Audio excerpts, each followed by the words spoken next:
మంచిదండి. ప్రార్థన చేశారు కాబట్టి నేరుగా వాక్యంలోనికి వెళ్దాం. మరి నన్ను ఇక్కడికి ఆహ్వానించి మీ మధ్యకు నడిపించి మీ ఊరు చూపించి ఆయన సంఘాన్ని కూడా నాకు తెలియజేసి మరి పరిచర్యలో ఎంతో ఉన్నతమైన సేవ చేస్తూ మరి పరిచయమైన ఆత్మీయులు, సేవలో ప్రోత్సాహకులు డేవిడ్ గారిని బట్టి ప్రత్యేకమైన వందనాలు. అలాగే సోదరులను బట్టి కూడి ఉన్న మీ అందరిని బట్టి ప్రభుని ఎంతగానో స్తుతిస్తూ వాక్యంలోకి వెళ్ళి కొన్ని సంగతులు మనం నేర్చుకుందాం. సామెతల గ్రంథము 14వ అధ్యాయం 15వ వచనం. సామెతలు గ్రంథము 14వ అధ్యాయం 15వ వచనం. జ్ఞానం లేనివాడు ప్రతి మాట నమ్మును, వివేకి అయినవాడు తన నడతలను బాగుగా కనిపెట్టును. నిజమే కదా. ఈ సమాజంలో మనం బ్రతకాలంటే ఖచ్చితంగా లోకజ్ఞానం అవసరం. అలాగే లోకం మీద అవగాహన అనేది చాలా అవసరం.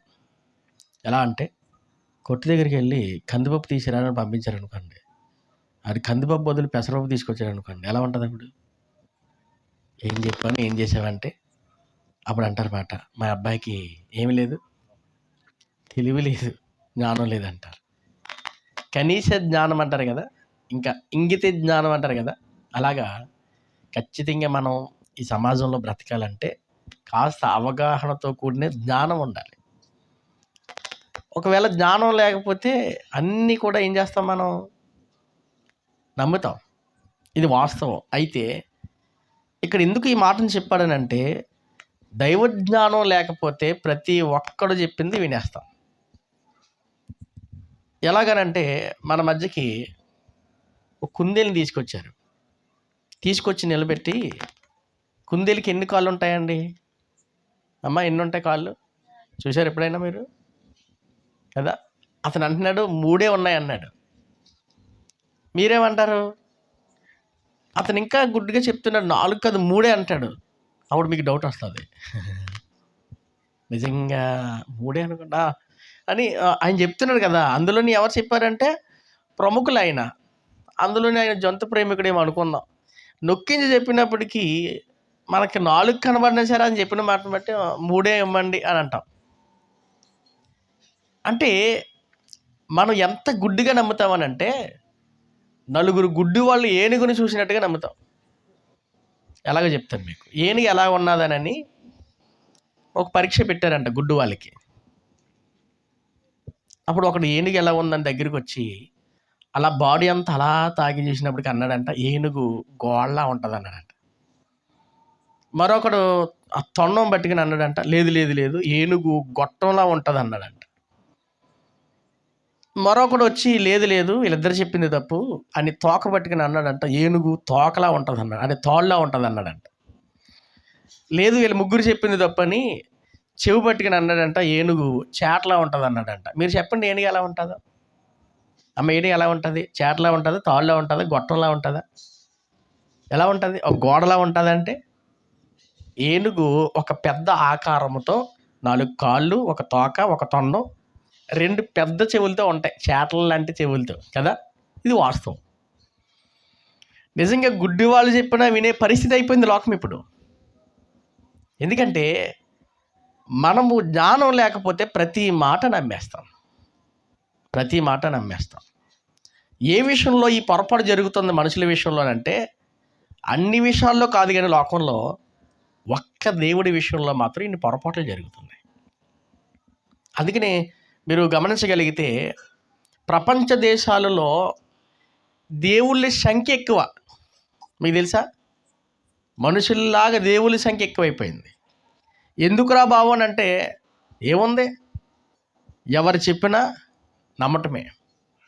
కానీ ఈరోజు మనం తెలుసుకోవాల్సిన ఒక ప్రాముఖ్యత ఏంటంటే, దేవుణ్ణి ఎరగాలనన్న జ్ఞానం కావాలి. ఏ జ్ఞానం కావాలనంటే అది దైవ జ్ఞానమై ఉండాలి. ఎలా ఉండాలి?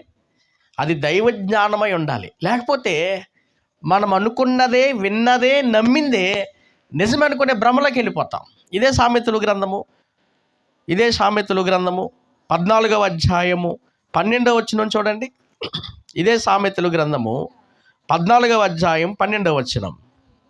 ఒకని ఎదుట సరైనదిగా కనబడే మార్గము కలదు, అయితే తుదకు అది మరణానికి త్రోవ తీయును అన్నాడు. చూడండి, మన ఎదుట సరైనదిగా కనబడుతుందంట, కానీ అది చివరికి ఏమవుద్దంట, ఆ మార్గం గుండా ప్రయాణం చేస్తే అది మరణానికి తీసుకెళ్తుందంట. ఇదే మాటని కాస్త విపులంగా ఇదే సామెతల గ్రంథము 16వ అధ్యాయం 25వ వచనంలో కూడా చెప్తున్నాడు. మనకి పరిచయమైన మాట చూడండి. ఒకని మార్గము వాని దృష్టికి యథార్థముగా కనబడును, అయినను తుదకు ఆ మార్గం అతన్ని మరణానికి చేరుస్తుంది అన్నాడు. చూడండి, నిజమే కదా. మీకు మనిషికి ఉన్న ఒక వీక్నెస్ ఏంటంటేనండి, బలహీనత ఏంటంటే ఎంత చెప్పినా వినడం, నమ్మడం. ఎవడో ఏదో చెప్పిందని నమ్మేస్తాడు, కానీ నిజాన్ని, సత్యాన్ని తెలియజేస్తున్నప్పుడు కనీసం దాని గురించి పరిశీలన చేయరు, కానీ అబద్ధాన్ని మాత్రం గోడ కట్టినట్టుగా అతికించి మరి దాని పక్షాన్ని నిలబడతారు. అంటే పరిస్థితులు ఎలా మారిపోతున్నాయి అంటే, ఆ మార్గమే మాకు కరెక్ట్ అనిపిస్తుంది, చివరికి అది ఎక్కడి వరకు నడిపిస్తుంది అంటే నాశనానికి నడిపిస్తుంది.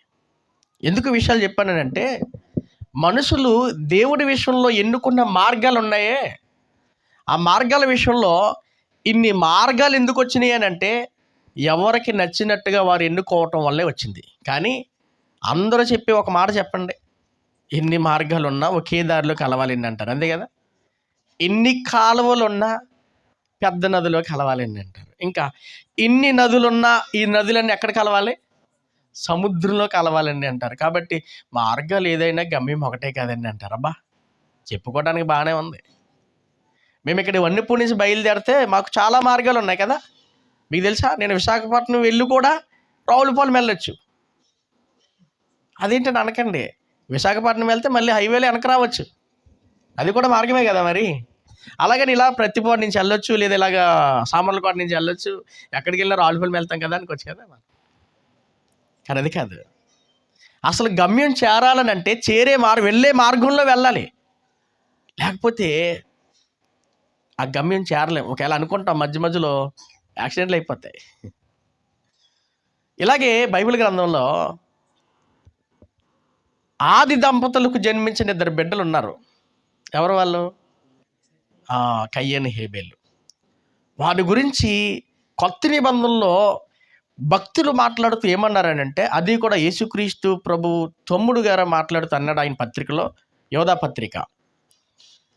రాసిన పత్రిక 1వ అధ్యాయం ఉంటుందండి, ప్రకటన గ్రంథానికి ముందు ఉంటుంది.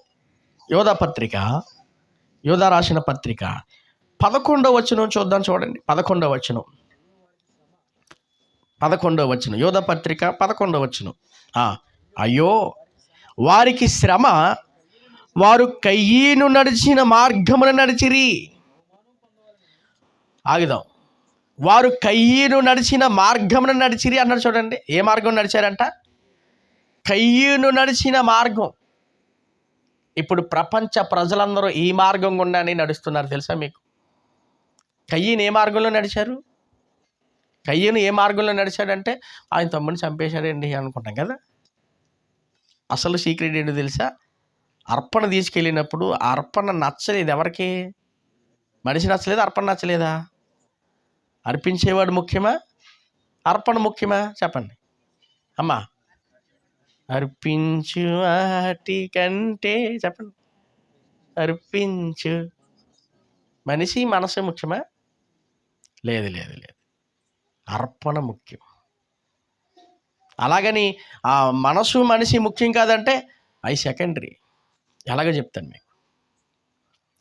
దేవుని దగ్గరికి చేరాలనంటే, గమ్యం చేరాలంటే మార్గం మనకి తెలియాలి. ఆ మార్గం తెలియకుండా నేను ఎలాగైనా వెళ్ళిపోతానండి అని బయలుదేరామనుకోండి, ఇలా ఉంటుంది కయ్యనులా.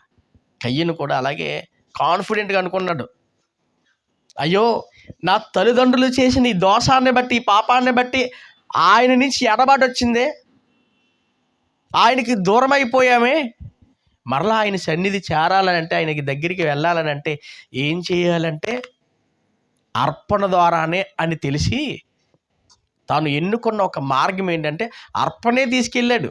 ఏం తీసుకెళ్ళాడు? అర్పణే తీసుకెళ్ళాడు. ఒకసారి చూద్దారండి, ఆది కాండము 4వ అధ్యాయము, ఆది కాండము 4వ అధ్యాయము మొదటి నుంచి చూద్దాం. ఆది కాండం 4:1. ఆదాము తన భార్య అయిన అవ్వను కూడినప్పుడు ఆమె గర్భవతి కయ్యను కనెను. యెహోవా దయ వలన నేను ఒక మనిషిని సంపాదించుకున్నానెను. తర్వాత ఆమె అతని తమ్ముడైన హేబేలుని కనెను. హేబేలు గొర్రెల కాపరి, కయ్యను భూమిని సేద్యపరచువాడు. మనం ఏమనుకుంటామంటే తను ఏదైతే వృత్తి కలిగి ఉన్నాడో ఆ వృత్తిలో నుంచే తీసుకెళ్ళాడు అనుకుంటాం. హేబేలు ఏ వృత్తి చేస్తున్నాడు? గొర్రెలు కాస్తున్నాడు. కయ్యను ఏం చేస్తున్నాడు? పంట పండిస్తున్నాడు. కాబట్టి ఇద్దరు వృత్తులు వేరు కాబట్టి ఇద్దరు వృత్తుల నుంచి వేరు తీసుకెళ్లారు కదా, సరిపోయింది అనుకుంటాం. హేబేలు అయితే తను కాస్తున్న గొర్రెల్లో నుంచి మంచి గొర్రెని తీసుకెళ్ళాడు. కయ్యను అయితే పండిన పంటల్లో నుంచి కొంత పంట తీసుకెళ్ళాడు అర్పణగా. తీసుకెళ్ళిన తర్వాత చూడండి ఒకసారి 3వ వచనం. కొంతకాలమైన తర్వాత కయ్యను పొలం పంటలో కొంత యెహోవాకు అర్పణగా తెచ్చాను. హేబేలు కూడా తన మందలో తొలుచూలను పుట్టిన వాటిలో కొవ్విన వాటిని కొన్ని తెచ్చాను. యెహోవా హేబేలు అతను అర్పణ లక్ష్య పెట్టాను. కయ్యను అతని అర్పణను ఆయన లక్ష్య పెట్టలేదు. చూడండి, అతని అర్పణను ఆయన లక్ష్య పెట్టలేదు. ఎవరు అర్పణ లక్ష్య పెట్టాడు? హేబేలు అర్పణ లక్ష్య పెట్టాడు, కానీ కయ్యను అర్పణ ఎందుకు లక్ష్య పెట్టలేదు? ఇంతకీ కయ్యను నచ్చలేదని అంటాం కాదు, అర్పణ మేము చూడండి అక్కడ అన్నాడు అర్పణను లక్ష్య పెట్టలేదు అన్నాడు. అర్పణ అంటే ఏ అర్పణ తీసుకెళ్ళాడు దేవుడికి ఇవ్వటానికి? ఏం తీసుకెళ్ళాడండి కయ్యను? పొలము పంటలో కొంత తీసుకెళ్ళాడు. మరి కయ్యని నచ్చలేనప్పుడు హేబేలు ఎలా నచ్చింది దేవుడికి? మరి హేబేలు ఏం తీసుకెళ్ళాడు? హేబేలు ఏం తీసుకెళ్ళాడండి? తన తొలుచూలున పుట్టిన వాటిలో కొవ్విన వాటిని తొలుచూలు వాటిలో అంటే ఏంటి? ప్రప్రథమంగా పుట్టిన వాటిలో కొన్ని కొవ్వినవి బాగున్నవి తీసుకెళ్ళి దేవునికి అర్పణ ఇచ్చాడు. అర్పణ అంటే అర్థం ఏంటంటే ఇవ్వటం అనుకున్న ఆ లెక్కల్లో కాదు. అర్పణ అంటే బలివ్వటం. హేబేలు ఏం చేశాడంటే దేవుని సన్నిధికి చేరటానికి, దేవునితో సమాధాన పడటానికి, దేవునికి దగ్గర అవ్వటానికి అర్పించాడు బలి. దేనిని? గొర్రెని అర్పించాడు. ఇప్పుడు కయ్యని తీసుకెళ్ళాడు అర్పణ, పంట పొలాలు, అది అర్పించగలడా? తొనకలు చేయగలడా అనుకుందాం. మీకు అర్థమవుతుందా?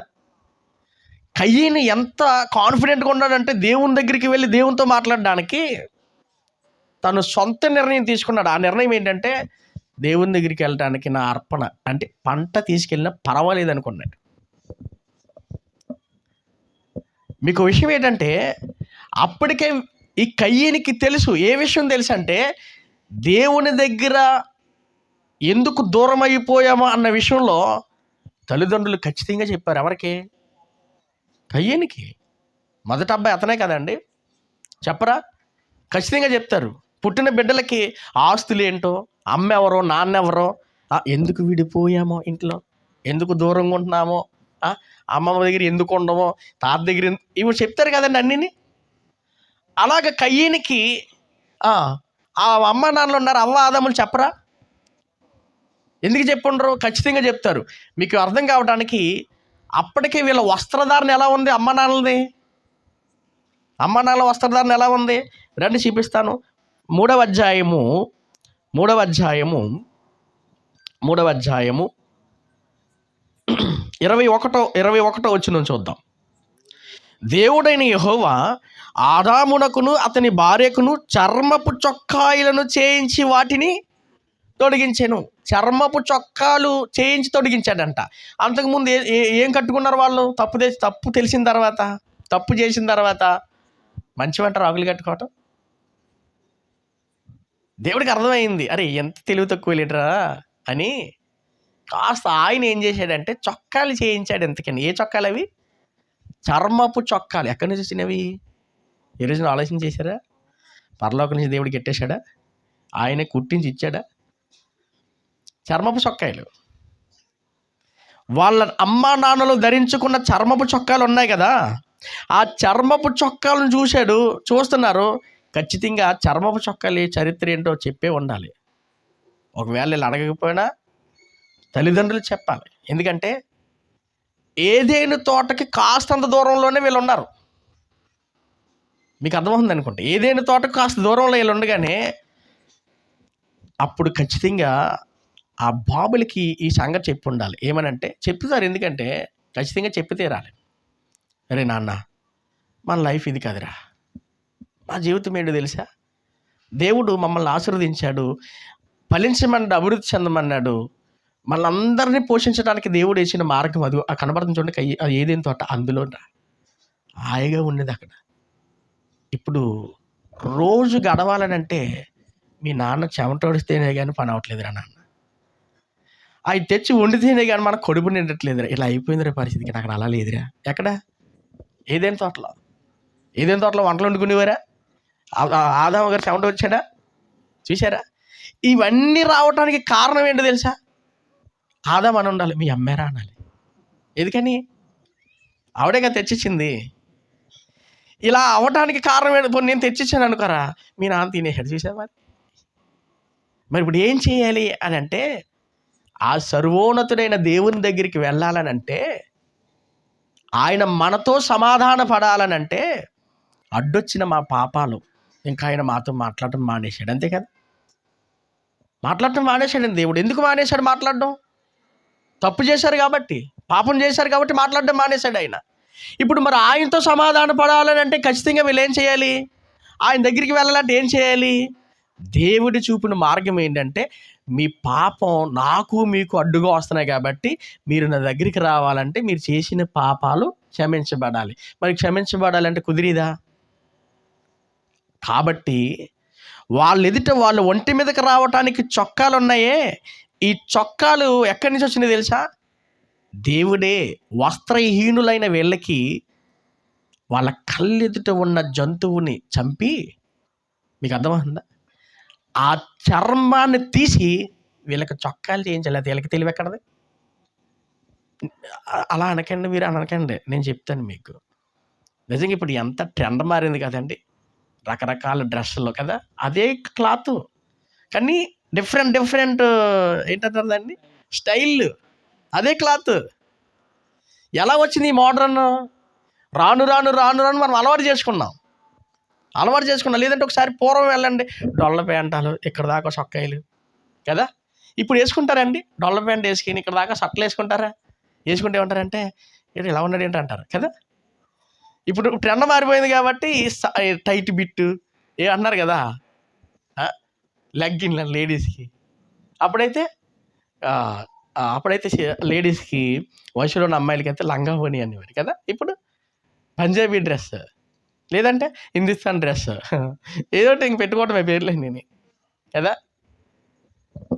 అయితే నేనేమంటానంటే, అప్పుడు ఆ చొక్కాలు కూడా వీళ్ళకి తెలియలేదు కాబట్టి ఆయన చేయించి ఇచ్చాడు. కళ్ళెదుట ఆ జంతువు బలైపోయింది. వీళ్ళ దేహాన్ని కప్పడానికి ఏమైంది? ఒక జంతువు బలైపోయింది. వీళ్ళకి అర్థమైంది, దేవుని సన్నిధికి చేరాలని అంటే, ఒరే హేబేలు, ఒరే కయ్యని ఎలా రాను, మీరు నేను చేసిన తప్పు మీరు చేయకూడదు. మరి ఏం చేయాలంటే దేవునితో సమాధాన పడండి. మరి అలాగైతే మరి మీ పాపం కూడా మాకు కూడా అంటుకుంది కదా అని అంటే, మరి పాపం పోవాలంటే ఏం చేయాలంటే దేవునితో సమాధాన పడాలి. మరి ఎలా అంటే అర్పణ తీసుకెళ్ళండి అన్నారు. ఏంటి? హేబేలుకి అర్థమైపోయింది, అవునా మమ్మీ నిజమేనా అని.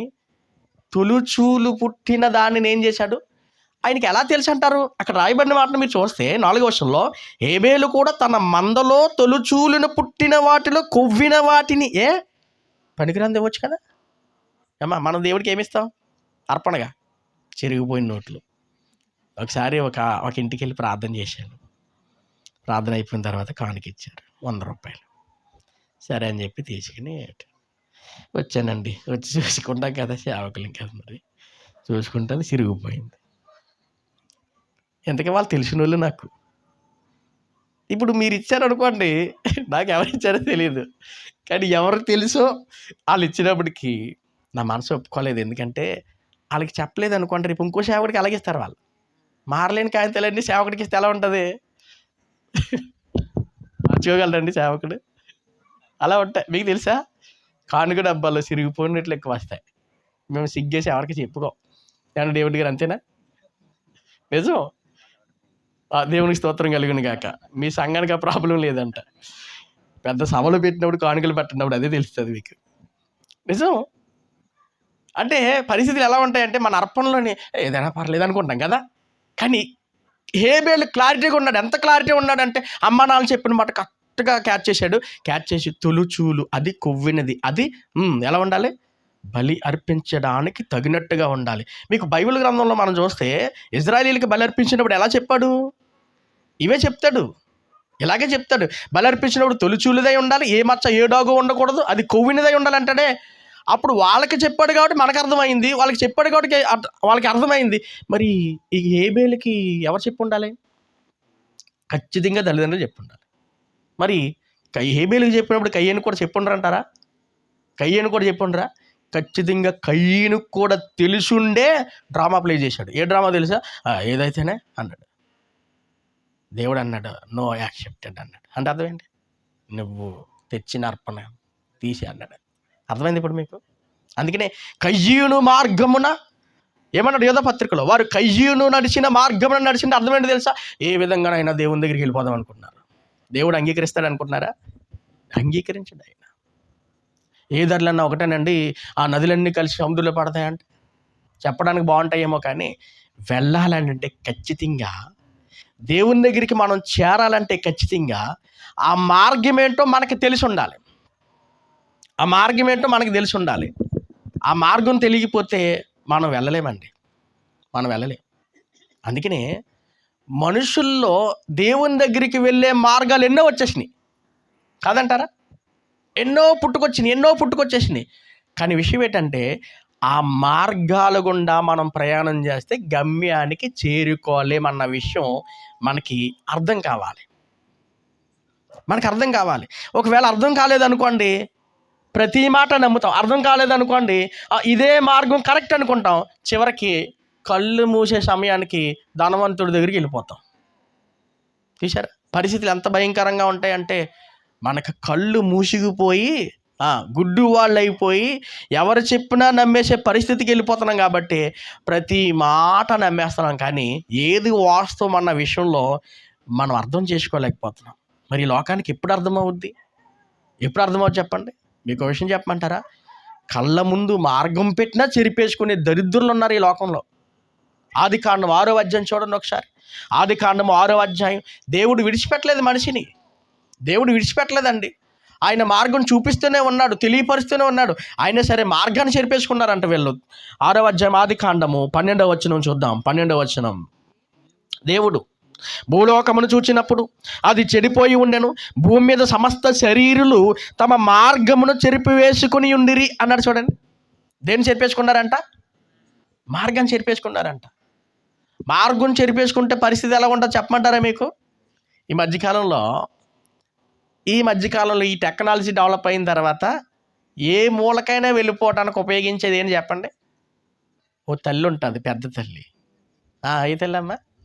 గూగుల్ తల్లి అనమాట. ఆవిడ అలా ఓపెన్ చేసామనుకోండి, అలాగే హైదరాబాద్లో సీరియస్గా ఒకటి వెళ్ళిపోతున్నాడంట. అలా కారు వేసుకుని వెళ్ళిపోతా ఉంటే ఆ మార్గం వెళ్ళిపోయి సందులో నుంచి వెళ్ళిపోదాం అనుకున్నాడంట. వెళ్ళిపోతే కారు ఇరుక్కుపోయింది అందులోని. అది బండికి వెళ్ళేది, కానీ కారు వెళ్ళిపోయింది. అటు ముందుకు రావట్లేదు, వెనక్కి రావట్లేదు, ఆ డోరీ తీసుకోవడగలేదు, ఇది లేదు. ఏం చేస్తారు ఇంకా? మీకు అర్థమైందా? కాబట్టి ఆ తల్లిని నమ్ముకోవద్దని కొంతమంది చెప్తూ ఉంటారు. అంటే మార్గం పర్వాలేదు వెళ్ళిపోదాం అనుకుంటే ఇరుక్కుపోతాం, మరలా రాలేము. మనకు అర్థం కావాలి, ఈ మార్గాలు ఏంటో మనకి తెలియాలి. ఇంకా చెప్పాలని అంటే మార్గం చెరిపేసుకున్నారంటండి. మార్గాలు చెరిపేసుకున్నారంటే అర్థం ఏంటో తెలుసా? పరలోకం చేరే మార్గం, ఇంకా స్వర్గం చేరే మార్గం మొత్తం చెరిపేశారంట. అందుకనే ఈ రోజుల్లో మనం గమనిస్తూ ఉంటే మోక్షం చేరాలని అంటే కొన్ని సులువైన పద్ధతులు చెప్పారు. ఏంటి? నువ్వు ఎలా ఉన్నా పర్లేదు నాన్న, ఏం చేసినా పర్లేదు, కానీ ఎంత సంపాదించినా పర్లేదు, కానీ నీకు మోక్షం రావాలంటే నీ పాపాలు అడ్డు, కాబట్టి నీ పాపాలు పోవాలని అంటే ఆ పాప ప్రాయశ్చిత్తమై నువ్వేం చేయాలి? హుండీ నింపాలన్నారు. అంతే. ఏం చేయాలి? కోట్లు నిండిపోతున్నాయి. ఎవరు వేస్తున్నారంటే తెలీదు, ఎందుకు వేస్తున్నారంటే తెలీదు. ఎందుకు వేస్తున్నారంటే అర్థం ఏంటంటే ఏం చెప్తున్నారు? పాపం పోవటానికి మోక్షం చేరడానికి వేస్తున్నావు అని అంటే మనం వేసే డబ్బుతో, మనం ఇచ్చే డబ్బుతో మోక్షాన్ని కొనగలమా? అనగా స్వర్గాన్ని కొనగలమా? డబ్బుతో కొనగలమా? అర్పణతో కొనేయచ్చు అనుకున్నాడు కయ్యను. దేవుడు అన్నాడు అర్పణలను పక్కన పెట్టేయడు అంతే. ఎందుకంటే అర్పించేది శ్రేష్టమై ఉండాలి, అర్పించేది నాణ్యమై ఉండాలి, అర్పించే దాంట్లో మనకి ఒక నిజం తెలిసి ఉండాలి. ఒకసారి ఎబ్రీ పత్రిక కూడా మనం చూద్దారండి. ఎబ్రీ పత్రిక 10వ ఎబ్రీ పత్రిక, ఎబ్రీలకు రాసిన పత్రిక 11వ అధ్యాయము 4వ వచనంలో మాట్లాడుతూ చెప్తున్నాడు దేవుడు. చూడండి, ఎబ్రీ పత్రిక 11వ అధ్యాయం 4వ వచనం. 11:4 విశ్వాసమును బట్టి హేబేలు కయ్యేను కంటే శ్రేష్టమైన బలి దేవునికి అర్పించెను. దేవుడు అతని అర్పణలను గూర్చి సాక్ష్యం ఇచ్చినప్పుడు ఎవరు గూర్చి సాక్ష్యం ఇచ్చాడంట? అతడి అర్పణల గూర్చి. అర్పణలు ఎందుకు అన్నాడు? మోక్షం, గమ్యం అనగా పరలోకం చేరాలనంటే, స్వర్గం చేరాలనంటే ఏ మార్గం గుండా వెళితే అది మనకి దక్కుద్దో, మనం చేరుకుంటాం అన్న విషయంలో మనకి క్లారిటీ కావాలి. శ్రేష్టమైన బలి దేవునికి అర్పించిన హేబేలు శ్రేష్టమైన బలి అర్పించాడంట. ఏంటయ్యా శ్రేష్టమైన బలి అంటే? ఏంటి? గొర్రెపిల్ల? అవును, గొర్రెపిల్లే శ్రేష్టమైనది, కొవ్వినది, తొలుచూలు పుట్టినది, ఏ మచ్చ ఏ డాగు లేనిది. ఎందుకని అతను శ్రేష్టమైన బలి అర్పించాడు? ఎందుకు గొర్రెపిల్లని అర్పించాడు అని అంటే, దేవుడికి మనిషికి వచ్చిన ఎడబాటు అనగా పాపం. నిజమే కాదండి? మనుషులు ఏమనుకుంటున్నారంటే ఎన్ని పాపాలు చేసినా పర్వాలేదని ఒక పుణ్యకార్యం చేస్తే చాలు అనుకుంటున్నారు. నిజమేనా? కాబట్టి వస్త్రదానం, అన్నదానం, ఇంకా చెప్పండి ఏ దానం? నేత్రదానం, ఇంకేమున్న దానాలు? గర్భదానం కూడా ఉన్నదమ్మా ఈ మధ్య, తెలుసు కదా మీకు. రక్తదానం, ఇంకే దానాలు ఉన్నాయి? అన్ని దానాలను ఇంకా. కాబట్టి చాలామంది ఏమంటారో తెలుసా? అక్రమంగా సంపాదించిన ధనాన్ని బట్టి, అన్యాయంగా సంపాదించిన ధనాన్ని బట్టి కొన్ని చారిటీలు, నేను అంటాను పెట్టినోళ్ళు తప్ప అంటలేదు, కొంతమంది ఏం చేస్తున్నారంటే ప్రజలకు మేలు చేస్తే చాలు ఆ పుణ్యమైన దక్కింది కాబట్టి నేను ఎక్కడికి వెళ్ళిపోతాను అంటే, మనం ఎలా బ్రతికినా పర్వాలేదు కానీ కాస్త పుణ్య కార్యక్రమం చేస్తే వెళ్ళిపోతామండి? వెళ్ళం. ఆ సమస్య అనుకున్నారండి, అది రాజమండ్రి లేదా విశాఖపట్నం వెళ్ళిపోవటానికి. ఏది? పరలోకం. అసలు ఆ లోకంలో, దేవుడు ఉండే లోకంలోనంటే అక్కడ మళ్ళీ రాజకీయాలు ఉంటాయనుకుంటున్నారా? ఎలక్షన్లు ఉంటాయనుకుంటున్నారా? మన ఎలక్షన్లన్నీ ఇక్కడే. మొత్తం లెక్క ఎక్కడే తేల్చేస్తున్నాడు దేవుడు. మళ్ళీ ఈ లెక్కలో ఈ కౌంటింగ్ అని దగ్గర ఉండవు. అక్కడికి వెళ్ళాలని అంటేనండి ఆషామాష వ్యక్తులు అక్కడికి వెళ్ళరు. భూమి మీద ఉన్న మనిషి చేస్తున్న పాపాలకి ప్రాయశ్చిత్తం పొందితేనే కానీ ఆ పరిశుద్ధుడైన, ఆ నీతిమంతుడైన, ఆ పవిత్రుడైన ఆ దేవుడు ఉండే లోకానికి మనం చేరుకోలేం.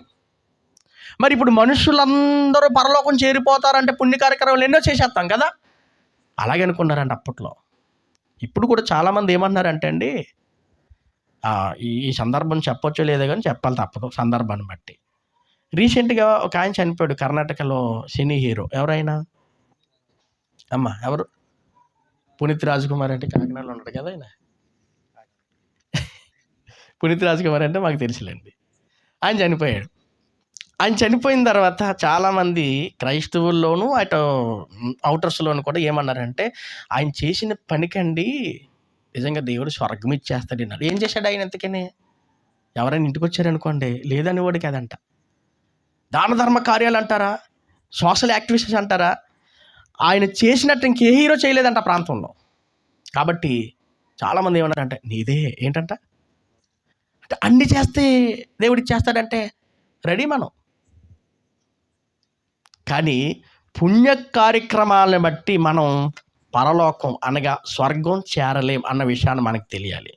అంటానికి మీకు ఒక సందర్భం చూపిస్తారండి. తిమోతి రాసిన పత్రిక, తిమోతిలకు రాసిన పత్రిక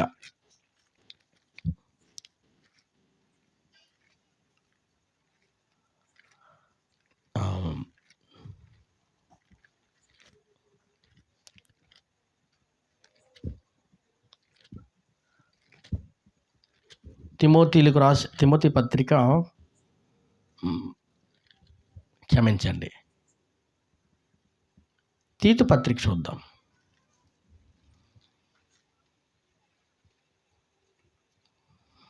తీతు పత్రిక 3వ అధ్యాయము 4వ వచనం చూద్దాం.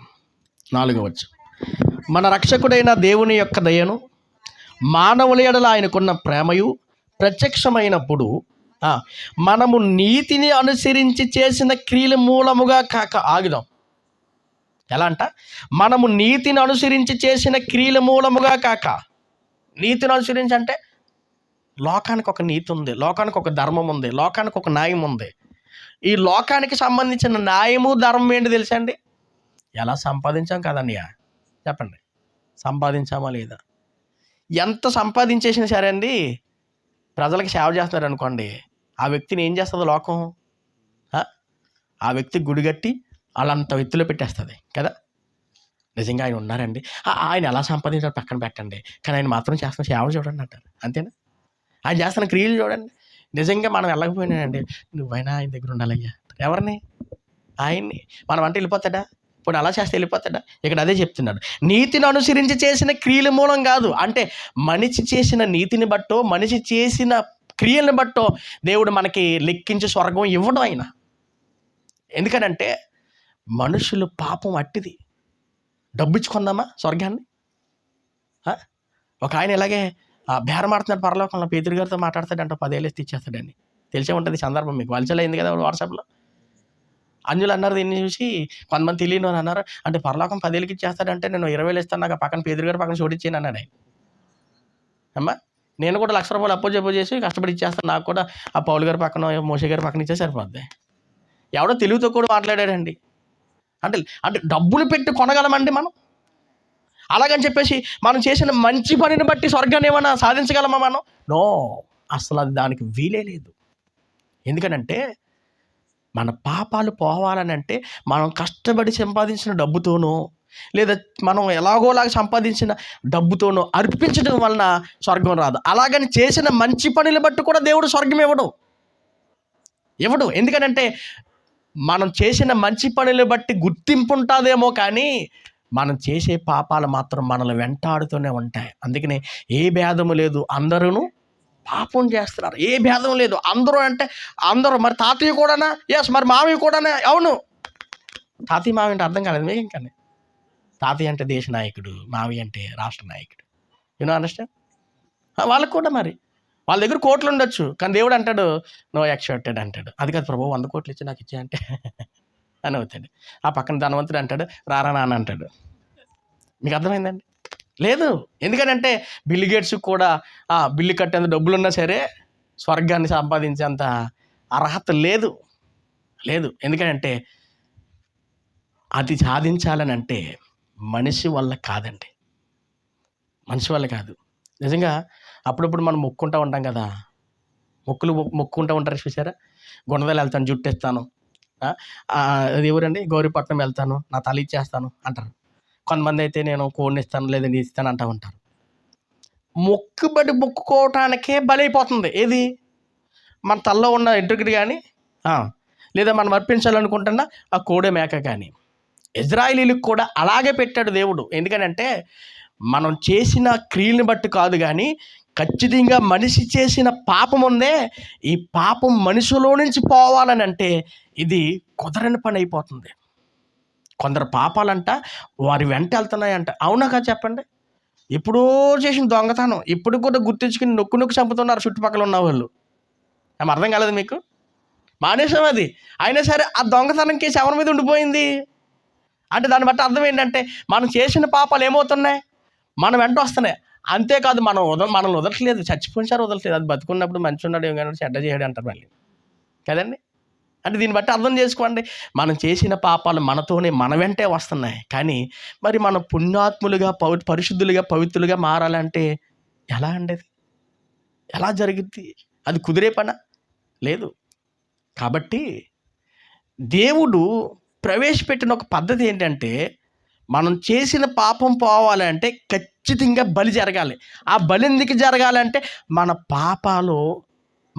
పాపాలు క్షమించబడాలంటే ఆ పాపం మరొకరి మీద పడాలి. ఇప్పుడు బలి ఎందుకు ఇమ్మన్నాడు తెలుసా? బలి ఎందుకు ఇమ్మన్నాడంటే ఆ బలిలో తను చేసిన పాపానికి బదులుగా ఎవరు చచ్చిపోతున్నారు? గొర్రె పిల్ల బలైపోతుంది. ఇంకా చర్మపు చొక్కాలు ఎందుకు చేయించాడని అంటే, చర్మం గొర్రె పిల్లల్ని లేదా అక్కడ ఉన్న వాటిని చంపేశాడంటే, దేవుడు గొర్రె పిల్లల్ని చంపేశాడంటే, ఆ వస్త్రాలు తీసినప్పుడు అవి చనిపోయినాయి కదా. ఇక్కడ గుర్తుపెట్టుకోండి, వస్త్రాలు తీసినప్పటికీ అవి చనిపోయాయి కాబట్టి వీళ్ళ ఒంటి మీదకి వస్త్రం వచ్చింది. లేకపోతే వీళ్ళకి చర్మపు వస్త్రాలు ఎక్కడివి? నిజంగా ఇప్పుడు మనం కట్టుకున్న బట్టలు కూడా ఎక్కడి నుంచి వచ్చినాయి చెప్పండి? ఉన్ని అంటారు కదా. ఎక్కడి నుంచి తీస్తారు ఉన్ని? గొర్రె బొచ్చు కదా. గొర్రె మన గొర్రెలు కాదండి అవి. వెస్ట్రన్ కంట్రీలో ఉంటామంట పెద్ద పెద్ద గొర్రెలు అనమాట. రీసెంట్గా ఒక గొర్రె కనబడింది 4 నెలలకు 5 నెలలకు అనుకుంటా అండి. అది ఎలా ఉందన్నమాట. మన బీబీసీలో వచ్చింది న్యూస్ అది.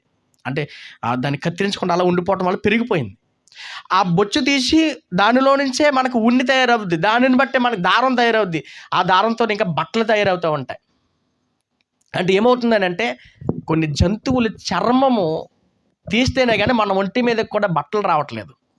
ఆ రోజు అలాగే జంతువుని చంపి వాళ్ళకి వస్త్రాలు ఎలాగైతే ధరింపజేశాడో, అలాగే మనము నీతిమంతులుగా ఉండాలనంటే ఖచ్చితంగా మన పాపం పోవాలి. పాపం పోవాలనంటే ఖచ్చితంగా మన పాపాలు మరొకరు భరించాలి, లేదంటే ఆ పాపం మనమే భరించాలి. అంతేనా?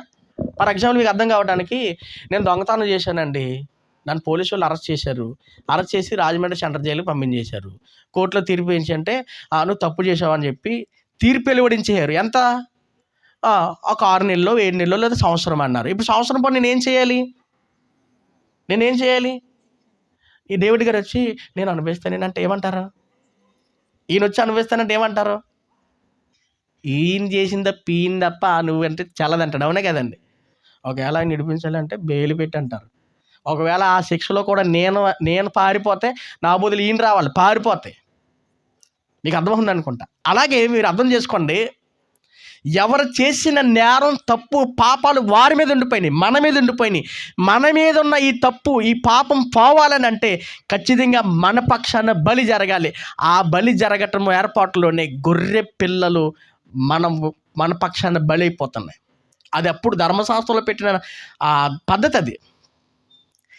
ఇలా ఆలోచన చేస్తే ఎంతకాలమయ్యా నువ్వు పాపం చేయటం బలర్పించడం అనేది జరుగుతుందని అంటే, అలా పాపం పోతాయంటే పోవని అర్థమైపోయింది దేవుడికి. అందుకని దేవుడు ఏర్పాటు చేసిన ఒక మార్గం, చూపిన మార్గం ఏంటి తెలుసా మానవులందరికీ? ఒకసారి ఆ సందర్భంలోకి వెళ్దాం. హెబ్రీ పత్రిక 9వ అధ్యాయము. హెబ్రీలకు రాసిన పత్రిక 9వ అధ్యాయము 12వ వచనం చూద్దాం. 12వ వచనం. 12 మేకల యొక్కయు కోడెల యొక్కయు రక్తముతో కాక తన స్వరక్తముతో ఒక్కసారి పరిశుద్ధ స్థలములో ప్రవేశించడం అని రాయబడింది. చూడండి, మేకల యొక్కయు కోడెల యొక్క రక్తంతో అంటే అర్థం ఏంటి? బలితోనే పరిశుద్ధులం అవుతున్నాం, కానీ బలి లేకపోతే మనం ఇంకా పాపులమే. మీకు ఇంకా అర్థం కావడానికి 22వ వచనం చూడండి. 22వ వచనంలో, మరియు ధర్మశాస్త్ర ప్రకారము సమస్త వస్తువులను రక్తము చేత శుద్ధి చేయబడిననియు.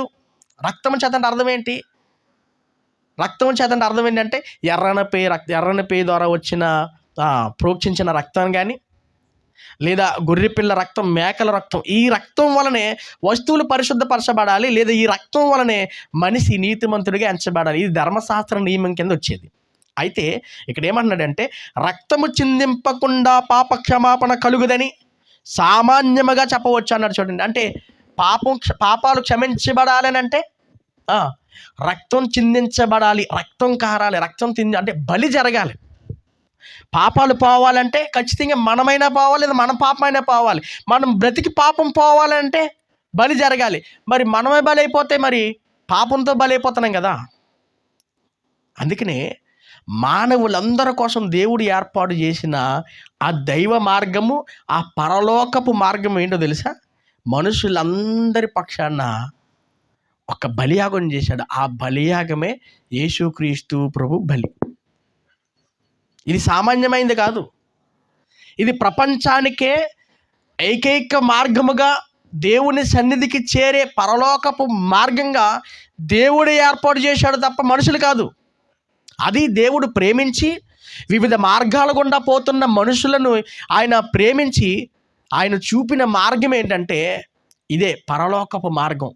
ఈ పరలోకపు మార్గంలో ఆయనే వచ్చి మన పక్షాన చనిపోయాడు కాబట్టి, మన పక్షాన బలైపోయాడు కాబట్టి, మన పాపాలు ఆయన మీద మోసాడు కాబట్టి, ఆ పాపాలు ఆయన మీద మోసి ఆయన త్యాగమైపోయాడు కాబట్టి, ఆయన బలైపోయాడు కాబట్టి ఇప్పుడు మనకేమి లేదు, మనుషులకి మనకేమి లేదు, పాపం లేదు. ఎందుకంటే మనం క్షమాపణ నొందాం. దేన్ని బట్టనంటే ఆయన బలియాగాన్ని బట్టి. ఇప్పుడు హేబేలు ఎంచుకున్న మార్గం కరెక్టేనా? ఆలోచన చేయండి. బలి ద్వారానే వెళ్ళాడు. మరి కయ్యేను బలి ద్వారా వెళ్ళలేదు. పొలము పంటలో కొంత ఇచ్చి వెళ్దాం అనుకున్నాడు దేవుని దగ్గరికి.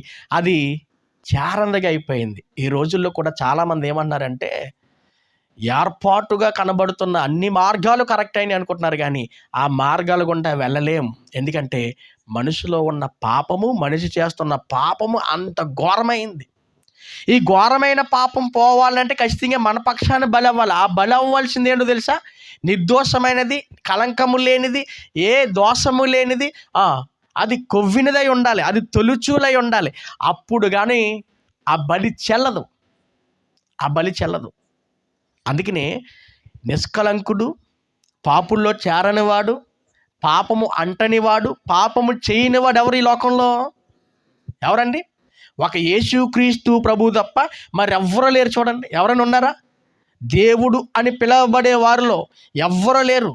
ఎందుకంటే ఆ పదానికి లేదంటే ఆ జీవితానికి కరెక్ట్ అయిన వాడు ఎవరంటే యేసుక్రీస్తు ప్రభువే. ఇప్పటికి స్టిల్ ఆయనలో తప్పులు పడ్డానికి చూస్తున్నారు, కానీ ఏ పాపం లేకుండా నిష్కల్మషుడిగా ఆయన కనబడుతూనే ఉన్నాడు. పవిత్రుడిగా ఆయన కనబడుతున్నాడు. అంటే పవిత్రుడిగా ఉన్నాడు. ఎందుకో తెలుసా? పవిత్రమైన బలి జరగాలి కాబట్టి. ఎందుకు బలి జరగాలో తెలుసా? మన పాపాలు క్షమించబడాలి కాబట్టి. ఎందుకు మన పాపాలు క్షమించబడాలో తెలుసా? మనం పరలోకం చేరాలి, స్వర్గం చేరాలి కాబట్టి. ఇంత ప్రాసెస్ మన క్రియలను బట్టి ఉందా? మనం ఇచ్చే డబ్బుని బట్టి ఉందా? లేదు లేదు లేదు. ఇది దేవుని కృప, దేవుని దయ. లేకపోతే మనల్ని అలాగే వదిలేసి ఉంటే, మార్గం మనం చూడండి, మనకు మార్గం తెలియకుండా అలాగే వదిలేసి ఉంటే కన్ను మూసిన మరుక్షణమే మనుషులందరూ ఎక్కడికి వెళ్ళిపోతారండి? వెళ్ళకూడని మార్గానికి వెళ్ళిపోరా? వెళ్ళకూడని చోటకి వెళ్ళిపోరా? అందుకనే మనుషులకి మార్గాన్ని కూడా ఆయన ఏర్పాటు చేశాడు. ఆయన మనకి మార్గాన్ని ఆయన ఏర్పాటు చేశాడు. నిజంగా ఇప్పటికీ స్టిల్ అసలు మనం నడిచే ప్రయాణంలో మనకి మార్గం తెలియనప్పుడు ఏ మార్గం గుండా ప్రయాణం చేస్తే వెళ్తామని ఎవరైనా అనుకుంటారండి? కానీ ప్రతి ఒక్కరూ అడగవలసిన ప్రశ్న ఏంటో, తెలుసుకోవాల్సిన నిజమేంటో తెలుసా అండి? మనకి త్రోవ తెలియాలి. త్రోవ తెలియకపోతే గమ్యానికి చేరతామండి. నేను రావులపాలెం వెళ్ళానండి. రావులపాలెం వెళ్ళవలసి ఉంది. నేను వైజాగ్ బస్ ఎక్కేసాను అనుకోండి, రావులపాలెం చేరుకోగలనా? చేరుకోలేను. మీరు ఉండూరు వెళ్ళాలని చెప్పేసి ఇలా రాజమండ్రి వెళ్ళిపోతున్నారు అనుకోండి, మిమ్మల్ని ఏమంటారు? మీరు ఎప్పటికి వెళ్తారు? పోనీ ఉండూరు అనేది మీకు తెలియాలి, అప్పుడు ఉండూరు వెళ్తారు. లేదా అక్కడే ఉండిపోతారు. ఎక్కడ? ఇలా రాజమండ్రి పోయి అక్కడ ఉండిపోతారు. మీకు అర్థమవుతుంది అనుకుంటా. కాబట్టి మనము వెళ్ళే మార్గం తెలియాలి. ఆ త్రోవ తెలియాలంటే ఆ త్రోవ ఏంటో మనకి తెలియజేసేవారు ఉండాలి. అందుకనే నపుంసకుడు అడుగుతున్నాడు.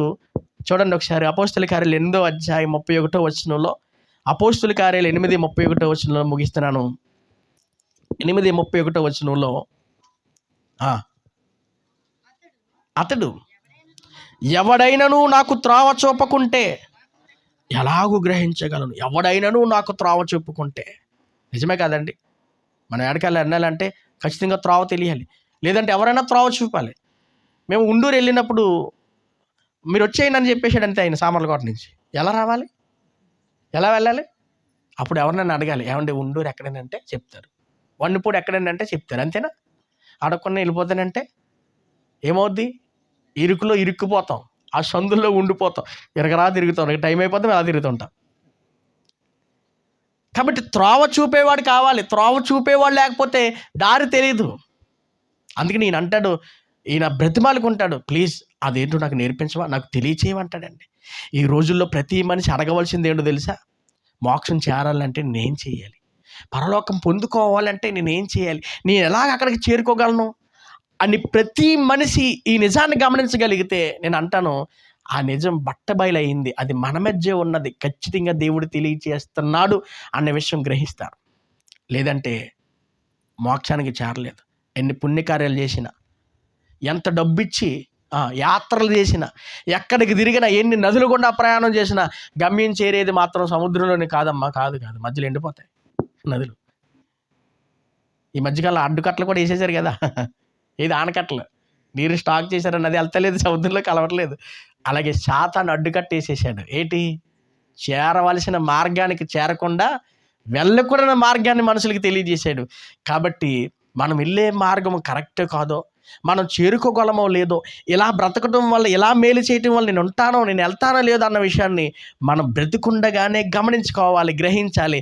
ఆ త్రోవల గుండా మనం ప్రయాణం చేయాలి. అప్పుడే మన గమ్యానికి ఈజీగా చేరుకుంటాం. ఎప్పటికీ క్రైస్తవులకు వచ్చిన మనలో చాలామంది ఏంటంటే లోకాన్ని విడిచిపెట్టరండి, లోకంలో ఉన్న అలవాట్లు మానుకోరండి, లోకంలో ఉన్న పద్ధతులు మానుకోరండి. మానుకోకుండా ఏమనుకుంటారంటే చాలామంది ఇది కూడా కరెక్ట్, అది కూడా కరెక్ట్ అండి అనుకుంటే ఎలా కుదురుద్ది? ఏదో ఒకటే అవ్వాలి కరెక్ట్, అంతేనా? ఏదో ఒకటే అవ్వాలి. తప్పేంటో తెలియాలి, నిజమేంటో తెలియాలి తప్ప తప్పు నిజం కూడా కరెక్టేనండి, తప్పు కూడా తప్పే అంటే ఎలా కుదురుద్ది? కుదరదు. అబద్ధం అబద్ధమే, నిజం నిజమే, సత్యం సత్యమే, అసత్యం అసత్యమే. ఏదో ఒకదానికి డిపెండ్ అవ్వాలి, అంతే తప్ప అసత్యం కూడా సత్యమని అంటే మనల్ని ఎవరు బాగు చేయలేరు. అక్కడే ఉండిపోయి ఇది కూడా కరెక్ట్ అని అంటే మనల్ని ఎవరు బాగు చేయలేరు. కాబట్టి సర్వోన్నతుడై చూపిన మార్గంలోనికి మనం వచ్చాం. కాబట్టి ఈ మార్గమే ఉన్నతమైంది. ఈ మార్గమే మనల్ని ఎక్కడ చేరుస్తుంది? స్వర్గం చేరుస్తుందండి. కీర్తన గ్రంథం 119వ కీర్తన 14వ చరణం చూడండి. 119వ కీర్తన 14వ చరణం. 119వ కీర్తన 14వ చరణం. సర్వసంపదలు దొరికినట్లు నీ శాసనముల మార్గమును బట్టి దేవా నేను సంతోషిస్తున్నాను అన్నాడు. చూడండి భక్తుడు ఎలా అంట, సర్వసంపదలు దొరికినట్లు నీ శాసన మార్గములు. నీ శాసన మార్గం అంటే అర్థం ఏంటి? ఆయన చూపిన మార్గం, ఆయన చేసిన చట్టం, ఆయన తెలియచేసిన వాక్యం. నాకు సంపద దొరికిందంటే అర్థమైంది తెలుసా? సర్వసంపదలు అంటే అర్థమైందంటే నాకు ఆస్తి దొరికింది, నాకు సంపద దొరికింది, నాకు జాబు దొరికింది అనే సంతోషం కాదంట భక్తులకి. నీ చెంతకు చేరే మార్గం నాకు దొరికిందయ్యా, అది సర్వసంపదల కన్నా గొప్పదైన మార్గం అయ్యా, నీ సంతోషపడుతున్నారు. ఈరోజు మనం అంతే సంతోషపడాలి. దేవుని సన్నిధిలోకి వచ్చాం కాబట్టి, ఆ మార్గంలోకి వచ్చేసాం కాబట్టి మనం అంతే సంతోషపడాలి. అయితే రాని వారెందరో ఉన్నారు. ఇది మతం కాదు కదా, ఇది మార్గం. ఈ మార్గంలోనికి నడిపించవలసిన బాధ్యత మన మీద ఉంది. ఈ మార్గం గుండా ప్రయాణం చేయవలసిన బాధ్యత మన మీద ఉంది. కాబట్టి ఈ మార్గం గుండా మనం ఎలా ఉండాలి? సంతోషిస్తూ ఈ మార్గంలో ప్రయాణం చేయాలి. ఇంకా చివరిగా మనం ఆలోచన చేసుకోగలిగితే యేసుక్రీస్తు ప్రభు డిక్లేర్ చేసేసాడు. ఆయన అన్నాడు, పరలోకం చేరాలంటే, తండ్రి దగ్గరికి చేరాలనంటే, స్వర్గం చేరాలనంటే నేనే మార్గము అన్నాడు. చూడండి ఏంటంట, నేనే మార్గం. అన్ని మార్గాలు అనలేదు ఆయన, అన్ని మార్గాల్లో నేనే మార్గం అనలేదు. మీకు అర్థమైంది అనుకుంటా. నేనే అంటే అర్థం ఏంటి? వేరేది లేదురా నాయన అని. నేనే మార్గం. అన్ని మార్గాల్లో నేను కూడా మార్గం కాదు, నేనే మార్గం, నేనే నిజం, నేనే సత్యం అంటే అర్థం ఏంటంటే ఈ లోకానికి తెలియలేని ఒక పచ్చి నిజం ఏంటంటే కయ్యను మర్చిపోయిన మార్గం ఏదంటే అదే మార్గం, పరలోకపు మార్గం. అది చూపింది యేసుక్రీస్తు ప్రభు అండి. నిజంగా ఆయన గనక ఈ లోకానికి రాకపోతే, ఆయన గనక మన కోసం ప్రాణం పెట్టకపోతే, ఆయన గనక మనకి దారి చూపకపోతే మనం పరలోకం చేరుకోగలమండి? ఖచ్చితంగా మనుషులందరికీ ఏముంటుంది? అంటే మరణం ఉంటుంది. ఈరోజు కాకపోయినా రేపైనా చచ్చిపోతాం. కానీ చనిపోయేలోపు, చనిపోయిన తర్వాత ఎక్కడ కళ్ళు తెరుస్తామని అంటే చాలామంది ఎవడు చూసి వచ్చాడు అంటారు. ఇదట ఎవడు చూసి వచ్చాడని అన్న మనమే బాబా నాకు స్వర్గం రావాలని ఇదిగో ప్రార్థన చేయి అంటాం. ఎవడు చూసి వచ్చాడని అనేసి మరలా అది పొందాలంటే ఒక ఆయన బాప్తీసం తీసుకున్నాడండి, విచిత్రమైన బాప్తీసం. దేవుణ్ణి నమ్మలేదు కానీ మంచాన పడ్డాడు ఆయన. ఎవరో కాదు, మా చిన్నమాంగారు. దేవుణ్ణి నమ్మలేదు, ఉన్నాడేటని అన్నాడు దేవుడు. అయితే మంచం మీద పడ్డప్పుడు కాళ్ళు సహకరించట్లేదు, కాళ్ళు నొప్పులు, చేతుల నొప్పులు. తెలిసి ముసలి వాళ్ళు అయిపోయిన తర్వాత ఆ నొప్పులు వస్తాయి కదండి. అన్నాడండి ఇంట్లోని, ఒరే మీ అందరూ చచ్చి వెళ్తారు కానీ నేను రావట్లేదు. ఓకే, అలా నేను చచ్చిపోయాను అనుకోండి, పుసుక్కిని పరలోకం ఉందని అనుకోండి, చచ్చిపోయిన తర్వాత నేను ఏం చేస్తాను నాకు తెలియదురా బాబు, కాబట్టి బాప్తీసం ఇచ్చేయండి అన్నాడు. అబ్బా బాప్తిజం ఇచ్చేయండి, ఒకవేళ చచ్చిపోతే ఉంటే వెళ్తాను అక్కడికి, లేదనుకోండి అంతే అన్నాడు. ఏమి నమ్మకం అబ్బా. చాలామంది ఎలా ఉంటారు తెలుసా అండి, ఇలాగే ఉంటారు చూడండి. అంటే 2 కాళ్ళ మీద అడుగులేస్తారు, రెండు పడవల మీద కాళ్ళు వేస్తారు. అది డేంజర్. అది కాస్త లోకంలోను కాస్త దేవుళ్ళు అంటే ఎలా కుదరదు. పరలోకం చేరే మార్గంలో అనగా యేసు చూపిన మార్గంలో మనం అనుసరిస్తూ నడవాలి. అప్పుడే మనం గమ్యానికి చేరుకుంటాం. ఆ యేసుక్రీస్తు ప్రభు వచ్చి చూపిన ఆ మార్గంలోనే మనం ఉన్నామంటే మనం అందరం ఎవరు చెప్పండి? మనం ధన్యులం. మనం గొప్పోళ్ళు, అందరిలాంటి వాళ్ళం కాదు. ప్రతి మాట నమ్మలేదు, మనం జ్ఞానం కలిగిన వాళ్ళము. అవునా? అనవసరమైన మార్గాలు గుండా ప్రయాణం చేయట్లేదు, ఒకే మార్గం గుండా ప్రయాణం చేస్తున్నాం. ఏంటా మార్గం? క్రీస్తు ప్రతిష్ఠించిన మార్గం. ఎబ్రీ పత్రిక 10:19 ఉంటుంది. క్రీస్తు ప్రతిష్ఠించి చూపిన మార్గం. ఆయన ప్రతిష్ఠించి ఆ మార్గాన్ని మనకి తెలియజేశాడు ఆయన. ఇప్పుడు దేవుని దగ్గరికి వెళ్ళాలని అంటే అడ్డుగా వచ్చే పాపం పోయింది. ఎప్పుడు యేసుని అంగీకరించినాం కాబట్టి, బాప్తిసం తీసుకున్నాం కాబట్టి. ఇప్పటికి చాలామంది బాప్తిసం తీసుకోవడానికి లేట్ చేస్తూ ఉంటారండి. నేను అంటాను, ఎంత లేట్ చేస్తే అంత ప్రమాదం అంటాను. 100%. ఎందుకో తెలుసా? చెప్పిరావు కదండి ప్రమాదాలు. చెప్పొస్తాయని రోగాలు. ఇదిగో రేపు పొద్దుట విపరీతమైన జ్వరం వస్తుంది కంటదా, జ్వరం వచ్చిన తర్వాత టెస్ట్ చేసుకుంటే అప్పుడు తెలిస్తే డాక్టర్ గారు ట్యాబ్లెట్ ఇవ్వండి. ఇదిగో రేపు పొద్దుట కారు గుద్దేది, నువ్వు చచ్చిపోతావంటారా? రేపు ఏం జరిగినో తెలియదు. రేపుడు గురించి మనకు తెలియనప్పుడు ఈరోజే మనదన్నప్పుడు ఎంత జాగ్రత్త పడాలండి. కరోనా వాళ్ళు ఎంత జాగ్రత్త పడ్డాం కదా. ఎంత జాగ్రత్త పడ్డామంటే పక్కింట్లో ముగ్గేశారంటే మన ఇంట్లో దడ అనుకున్నా. అంటే అర్థం ఏంటి? పక్కింట్లో ముగ్గేయటం అంటే అర్థం ఏంటి? ఆశావర్గర్లు వచ్చి అమ్మ కేసు పక్కకు వచ్చిందిరా. ఏ కేసు అది? పక్కకు వచ్చిందంటే అర్థం ఏంటి తెలుసా? ఈ భయం ఏంటంటే అన్నింట్లో ఉంచుకున్న వాళ్ళు అసలు ఎక్కడ వేయాలంట, క్వారంటైన్కి తీసుకోండి. ఎక్కడుంటే ఏమవుద్ది? పిల్లలకి అంటించేస్తారు. వాళ్ళకి అంటిస్తే ఏమవుద్ది? వీళ్ళకి వచ్చేద్ది. వీళ్ళకి వస్తే ఏమవుద్ది? ఏం చెప్పలేం, చచ్చిపోతాం. భయపడ్డాం లేదా? ముందు చూడండి, ముందింట్లో ముగ్గేసినా పక్కింట్లో ముగ్గేసినా భయపడ్డాం. కానీ భయం లేకుండా రోడ్డు మీద తిరుగుతున్నప్పుడు జాగ్రత్తగా వెళ్ళిరండి అంటున్నారు. ఎవరిని? వెళ్ళటమే వాళ్ళ పని. భర్తలు, యజమానులు, పిల్లలు తిరిగి రావటం చెప్పలేకపోతున్నామండి. కాళ్ళు ఇరుగుతుందో చెయ్యి ఇరుగుతుందో మనిషి దక్కకుండా పోతున్నాడు. తెలియలేని పరిస్థితులు అయిపోయినాయండి. వెనక నుంచి వచ్చి కొట్టేసిందండి. తెల్లరి గట్ల వాకింగ్ చేస్తున్నారు ఒక ఫ్యామిలీ హైదరాబాద్లో. అల్లరి మొక్కలు 19 సంవత్సరాలు ఉంటే వయసు కూడా వాళ్ళకి ఎక్కువ సంవత్సరాలు లేవు. డబ్బున్న వాళ్ళు ర్యాష్గా డ్రైవింగ్ చేసి కొట్టారండి. అంతే, 3 స్పాట్లు చచ్చిపోయారండి. ఉదయాన్నే శరీర ఆరోగ్యాన్ని కాపాడుకోవడానికి రన్నింగ్ చేస్తున్నారు. అంతే, వాళ్ళు పక్కన వెళ్తున్నారు కానీ అది మాత్రం వెనక నుంచి కొట్టేసాడు. చెప్పలేని పరిస్థితులు ఉన్నాయండి. కాబట్టి మార్గం తెలిసిందా? వెంటనే అంగీకరించామా? ఆ మార్గం గుండా ప్రయాణం చేయాలి. అప్పుడు దీనికన్నా బెటర్ దెన్ లైఫ్ ఎక్కడుందో తెలుసా? ఎక్కడుంది? అక్కడుంది. అక్కడకు చూపిన మార్గం గుండా మనం ప్రయాణం చేస్తూ మనం ఆ మార్గంలో నడవాలి. లేదండి అని కయ్యని మార్గం ఎంచుకున్నాం అనుకోండి, యోధా పత్రికలు చెప్పినట్టుగా కయ్యని మార్గం అంటే అర్థం ఏంటంటే ఎలాగైనా పర్లేదండి. చాలామంది ఏమనుకుంటారంటే, ముగిస్తున్నాను, దశమ భాగం ఇస్తున్నాను కదండి, ఖచ్చితంగా నాకే ఇస్తాడు. ఏంటి అబ్బా, దశమ భాగం ఇస్తే పర్లోకం ఇచ్చేస్తాడు ఆయన. మీటింగ్ పెడతారు కదండి, 10,000 ఇస్తాడంటే ఇచ్చేస్తాడు. ఎవడో మన క్రియల మూలంగా కాదు, మన నీతిని బట్టి కాదు, యేసుక్రీస్తు ప్రభువుని బట్టి. మనం అతిశయించడానికి ఏమీ లేదండి. దేవుని కనికరము, దేవుని ప్రేమ, దేవుని దయాదాక్షిణ్యత మన మీద ఉంది కాబట్టి మన పాపాలను క్షమించి, మన పాపాలు ఆయన కుమారుడి మీద మోపి మనల్ని విడిపించి, మనల్ని రక్షించి, మన పాపాల నుంచి విమోచించి ఆయన ఏం చేశాడు? ఒక మంచి మార్గం చూపాడండి. ఇదే సర్వోన్నతమైన మార్గం. ఇది ఎంతమందికి తెలిసిన లోకంలో? ప్రతి మాట నమ్ముతున్నారు కానీ యేసు మాట నమ్ముతున్నారండి? ప్రతిదీ నమ్ముతున్నారండి, బైబిల్ నమ్ముతున్నారండి. ముద్రేసేశారు కదండి, మతమని ముద్రేసేశారు కదా. కానీ నేను అంటాను, మీరందరూ ధన్యులు, మనమందరము ధన్యులమే. దేవుని ప్రేమ, కృప, కనికరం మన మీద ఉంది కాబట్టి ఆ యేసుక్రీస్తు ప్రభు మార్గం మనకు తెలియజేసి ఆ మార్గం గుండా మనల్ని ఏం చేస్తున్నాడు? నడిపిస్తున్నాడు. అందుని బట్టి దేవునికి మనం ఎంతో రుణస్తులం.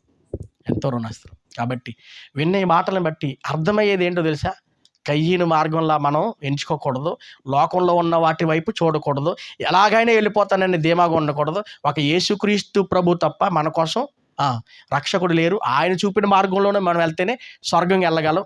ఆయనను అనుసరిస్తేనే మనం చేరుకోగలం అన్న విషయాన్ని మనం తెలుసుకున్నాం. కాబట్టి అలా బ్రతికిదాం, అలా జీవిద్దాం. సమయం ఎక్కువైనా క్షమించండి. ప్రార్థన చేసుకుని ముగించుకుందాం. దయగలిగిన తండ్రి, కృపగలిగిన దేవా, మీ ఘనమైన నామానికి స్తోత్రాలు, స్తుతులు. ప్రభా, నీ సన్నిధిలో ఈ రాత్రికాల సమయంలో ప్రభా, ఈ వన్నెపూడి గ్రామంలో నీ పిల్లల మధ్యకు నన్ను నడిపించి నాయనా, చరిత్రలో జరిగిన కొన్ని సంఘటనలు అనగా ఆది కాలంలోనే ప్రభా నీ సన్నిధి దూరం చేసుకున్న దంపతులు, వారికి పుట్టిన పిల్లలు చేరటానికి ప్రయత్నించిన మార్గంలో ప్రభా కయ్యేను సొంత మార్గాన్ని ఎంచుకున్నాడు, సొంత నిర్ణయం తీసుకున్నాడు. ఎలాగైనా నీ సన్నిధికి చేరాలనుకున్నాడు. కానీ అతను ఎన్నుకున్న మార్గం కరెక్ట్ అయినది కాదని, తను యథార్థముగా అనుకున్న నాశనానికి వెళ్ళిపోయే మార్గం గుండా ప్రయాణం చేశాడని మాతో మాట్లాడారు. కానీ ఇదిగో మీ చెంతకు చేరాలని అంటే ప్రభా, మేము చేసిన పాపాలు అడ్డుగా వచ్చినప్పుడు ఆ పాపాలు పోవాలని అంటే మా పక్షాన బలి జరగాలి. అందుకనే ప్రభా, మా కోసం తండ్రి ఇదిగో మీ కుమారుడు మా రక్షకుడైన క్రీస్తు ప్రభు చేసిన ప్రాణత్యాగాన్ని బట్టి ప్రభా, మా అందరి విమోచన కొరకే తానే సిలువకెక్కి బలి అయి మా పక్షాన ప్రభా ఇదిగో మోక్షం చేర్చడానికి మార్గాన్ని మాకు నిర్దేశించి ప్రభా, ఆయన బాటను మాకు తెలియజేసి మా అందరికీ చూపిన ఈ మార్గానికి స్తోత్రాలు చెల్లిస్తూ, వేరే వేరే మార్గాలు గుండా ప్రయాణం చేసినా మేము రాలేమో మీ దగ్గరికి అని తెలియజేసి మమ్మలను ప్రభా ధన్యులుగా నిలిపినందుకు స్తోత్రాలు చెల్లిస్తూ, వినిపించిన ఈ మాటలను బట్టి ఇంకా లోకంలో ఉండిపోకుండా, లోకం వెంబడి వెళ్లకుండా వాటన్నిటిని విడిచిపెట్టి నీ మార్గంలో నడిచే భాగ్యాన్ని ఇక్కడ ఉన్న వారందరికీ అనుగ్రహించమని యేసుక్రీస్తు వారి ఉన్నతమైన నామములో ప్రార్థన సమర్పిస్తున్నాము తండ్రి. ఆమేన్.